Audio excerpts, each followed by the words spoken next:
So let's talk about distribution. So the internet has increased the amount and quality of information and products available to customers through online channels, as we know. We know the online channel is a valuable marketplace for us to offload distressed inventory during our low demand periods and also to maximise the return from that peaky demand that we talked about earlier.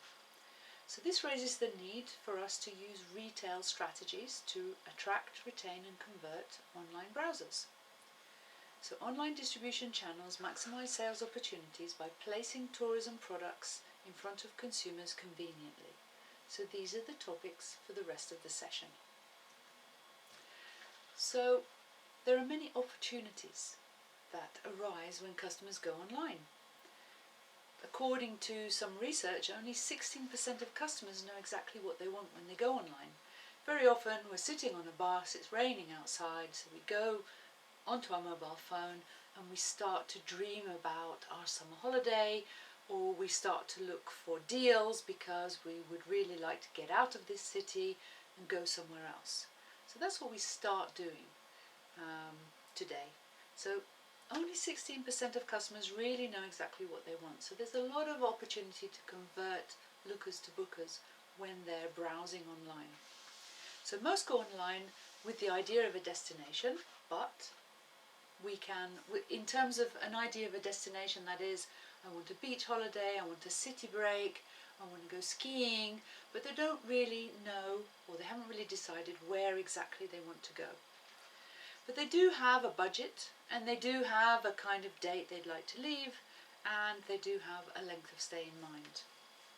Now, what I tend to do when I fancy going somewhere is I go on EasyJet, especially when I get an email from EasyJet saying, we have a sale, we're selling 200,000 seats, but you have to book by tomorrow midnight. So of course, as soon as it's my lunch break, I'm going online to have a look at, maybe I can go for a weekend skiing, let's have a look at what the prices look like. So here, for example, on the slide you see a trip from Geneva to Venice, not skiing, but a nice little city break to Venice.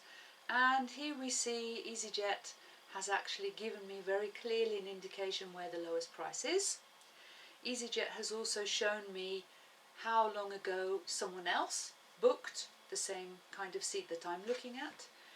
EasyJet also tells me how many people are looking at the same fare that I'm looking at, which kind of gives me a feeling of excitement. It also puts some pressure on me because I know also that there may only be 1 or 2 seats left at the current price that's being displayed.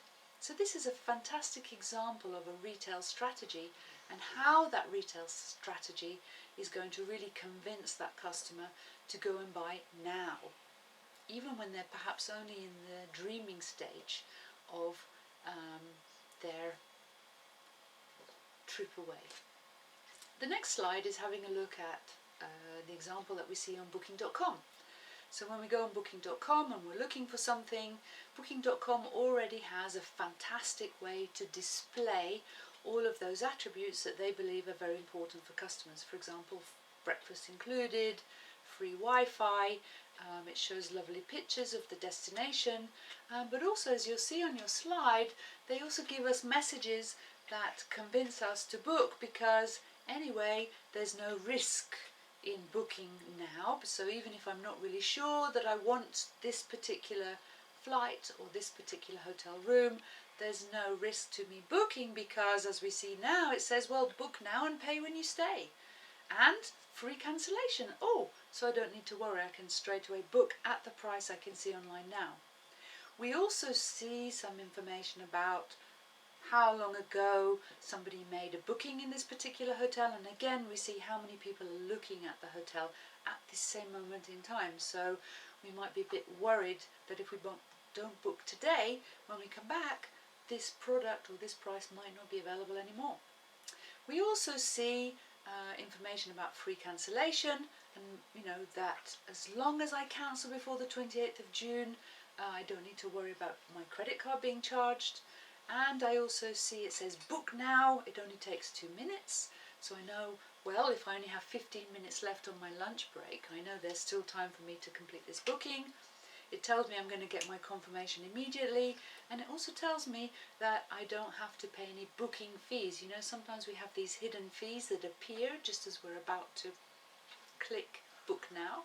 So, you know, they've understood using retail strategies, show the customer what they're buying, sell the different products to the customers, and also help that customer make the decision quickly by making them feel that they're not really doing anything that's going to risk them losing their money or booking the wrong product in haste. So this slide shows how complicated distribution is today. I don't know if you noticed, but on my very first slide at the beginning of this session, there was a plate of spaghetti at the top of the slide. And that's really because distribution today is like spaghetti. So when we look at a plate of spaghetti, it's hard to see where one piece of spaghetti starts and where it ends. And that's kind of the problem we have with distribution today. So oftentimes when we receive a reservation from a customer, a booking from a customer, we don't really know where that customer made the booking, which agency it was. Because, you know, for example, if we have a contract with Expedia, a wholesale contract, it's quite possible that Expedia might sell on some of our inventory to their partners might sell on some inventory to other partners, and it just becomes a chain, and it's very difficult to trace back to who exactly that inventory was sold by. Anyway, here we have websites and travel portals. So we have Expedia, Travelocity, Cheap Tickets, etc. We have global distribution systems, Galileo, Sabre, Amadeus and WorldSpan. Actually today we just have Amadeus, Sabre and I believe Galileo and WorldSpan are now part of Travelport. We also have Pegasus, which is a switch. Then we have our auction sites like Hotwire and Priceline. We also have Orbitz, which is also a very used online travel agent. Then we have our meta sites like Kayak and Drupal. And then we have call centers, so we can outsource, for example, the call center to an external company like Synexis. And then we have Expedia on the other side. So we have Expedia twice because it's possible to sell inventory using Expedia as a retail agent, so selling through GDS, or selling using Expedia, for example, as a wholesaler and selling via intranet. Now, because there's lots of places to sell the inventory, it's very complicated to go and work with all of those providers individually. So what we're probably going to have is a channel management system so that we can then just put our inventory available from our property management system or our central reservation system onto the distribution management system, and then from there the online travel agents can actually see what's available and we can then manage that on a real-time basis. Now what I'd like you to do is to actually go and do some work and to understand the complexity of distribution today. So what I'm giving you on the next slide is a range of, here we see 26 different websites. So what I'd like you to do is to visit perhaps 10 of these 26 that you don't currently know and have a look about what they do and think about how these firms might impact tourism distribution, and think about the purchase journey. So think about the inspiration stage, research, the planning, the buying, and then the moment that the customers actually consume the product. And of course after the consumption, how they then go and share their experiences. So go and have a look at those things, please, and reflect on the impact of all of these new businesses. What I'd also like you to do is, if there is something missing here that has an impact on your business, it has an impact on customers, it has an impact on possible revenue optimization, I'd like you to go to the discussion forum and please give us that website address. Thank you. The last slides of this week are really thinking about reports and the questions you should ask when you're looking at the different reports. As you've probably seen from some of those websites, particularly TravelClick or STR Global, you'll be able to get some reports about revenue, about segmentation, etc. So when you see those reports, when you look at the sample reports that you're able to download, or when you're looking at your own reports, here are some examples of some questions you might be asking yourself in relation to revenue management and your revenue management goals.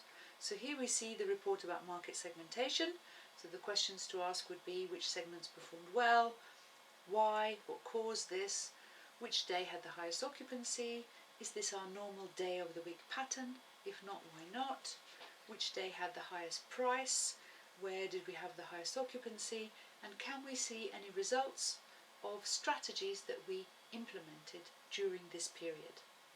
The second report might be the flash report, looking at total revenue. So here we can assess what was the total mix of the business. Is it different from normal? Why? If yes, why? Which day had the highest overall revenue? Why? What caused this? Is there any correlation between the performance of certain segments and their impacts on the customer spend? Can we determine from this the optimal mix of business? And can we see any effects of strategies that we put in place? The third report might be looking at the forecast drivers. What do we have on the books versus budget compared to the forecast by market segment? What did we look like this time last year? How is booking pace looking? Is our inventory being sold more quickly than it was at the same time last year? What are the gaps? What actions can we put in place to achieve our goals? What was the pricing strategy that we need to apply? What is competition doing? What are the promotions and campaigns doing? What events are coming up? And are current strategies doing what we wanted them to do? If not, what should we do about it? So that's the end of this week's session. There's a lot of work for you to do because there are quite a few readings for you to look at, and I also want you to go and have a look at all of those different websites that I gave you earlier. So thank you very much and see you next week.